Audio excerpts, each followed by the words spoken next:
Hi అండి, welcome to వంటల వినోదం. నేను మీ గాయత్రి. ఈరోజు వీడియోలో ఈజీగా అయిపోయే గుత్తి వంకాయ కూర ఎలా చేసుకోవాలో చూద్దాము. ఇక్కడ అరకిలో వంకాయలు తీసుకున్నానండి.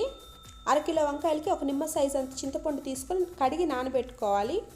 స్టవ్ మీద బండలు పెట్టుకొని అందులో 1 స్పూన్ జీలకర్ర, 1/2 టీ స్పూన్ మెంతులు వేసుకొని దోరగా వేయించుకోవాలి. ఇవి వేగిన తర్వాత పక్కన పెట్టేసుకుందాము. 2 మీడియం సైజ్ ఎర్రగడ్డలు, 1 టమోటా కట్ చేసి మిక్సీ జార్లో వేసుకోవాలి. 1/2 కప్పు ఎండు కొబ్బరి ముక్కలు వేసుకోవాలి. వేయించి పెట్టుకున్న మెంతులు, జీలకర్ర ఇందులో వేసేసుకొని మిక్సీ పట్టుకోవాలండి. మిక్సీ పట్టుకున్న తర్వాత ఈ పేస్ట్ మొత్తం ఇప్పుడు ఒక బౌల్లో తీసి పెట్టుకుందాము. ఇందులోనే 1.5 స్పూన్ సాల్ట్ వేసుకోవాలి. 1/2 టీ స్పూన్ పసుపు, 2 టీ స్పూన్ కారం వేసుకొని బాగా కలుపుకోవాలి. ఇప్పుడు ఒక బౌల్లో వాటర్ తీసుకొని అందులో ఉప్పు వేసుకోవాలి. వంకాయలు తీసుకొని 4 పక్కలు కట్ చేసుకొని ఉప్పు నీళ్ళల్లో వేసుకోవాలండి. అప్పుడే కలర్ చేంజ్ అవ్వకుండా ఉంటుంది. వంకాయ లోపల పుచ్చులు ఉంటాయి, అన్నీ చూసుకొని కట్ చేసుకోవాలి. అన్ని వంకాయలు ఈ విధంగా కట్ చేసుకున్న తర్వాత ఇప్పుడు ఒక్కొక్క వంకాయ తీసుకొని ఇందులో మసాలా కూర్చుకోవాలండి. వంకాయలన్నిటికీ ఇలానే మసాలా పెట్టుకొని పక్కన పెట్టేసుకోవాలి.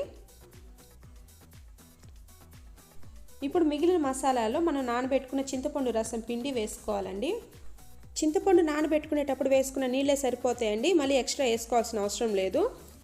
బాండల్లో 1 కప్పు ఆయిల్ వేసుకొని జీలకర్ర, ఆవాలు, 1/2 టీ స్పూన్ అల్లం వెల్లుల్లి పేస్ట్ వేసి వేయించుకోవాలండి. అల్లం వెల్లుల్లి పేస్ట్ వేగిన తర్వాత ఇందులో 1 రెమ్మ కరివేపాకు వేసి వేయించుకోవాలి. మసాలా పెట్టుకున్న వంకాయలన్నీ ఇందులో వేసేసుకోవాలండి. అన్నీ వేసుకొని అన్నిటికీ ఆయిల్ అయ్యేంత వరకు కలుపుకొని ఇప్పుడు మూత పెట్టేసి ఒక 5 నిమిషాలు మగ్గనివ్వాలి. సిమ్లోనే పెట్టి మగ్గించుకోవాలండి. వంకాయ విరిగిపోకుండా కలుపుకుంటూ మగ్గించుకోవాలి. ఇప్పుడు మనం తీసి పెట్టుకున్న మసాలా నీళ్ళు ఇందులో వేసేసుకోవాలండి. ఈ టైంలో ఉప్పు, కారం సరిపోతుందో లేదో చూసుకొని వేసుకోవాలి. నాకైతే సరిపోయింది, నేను వేసుకోవట్లేదు. ఇప్పుడు 5 నిమిషాలు లో ఫ్లేమ్లో పెట్టి ఉడికించుకోవాలండి. అప్పుడే వంకాయ మెత్తగా ఉడుకుతుంది. కూర మొత్తం ఇలా దగ్గరికి వచ్చేంత వరకు ఉడికించుకోవాలి. వంకాయ కూడా బాగా మెత్తబడిందండి. ఇప్పుడు మనం ఇందులో కొత్తిమీర వేసుకొని సర్వింగ్ బౌల్లో తీసి పెట్టేసుకుందాం. రెడీ అయిపోయిందండి గుత్తి వంకాయ కూర. ఎప్పుడు చేసుకునేలా కాకుండా ఇలా ఒకసారి ట్రై చేయండి, చాలా డిఫరెంట్గా ఉంటుంది.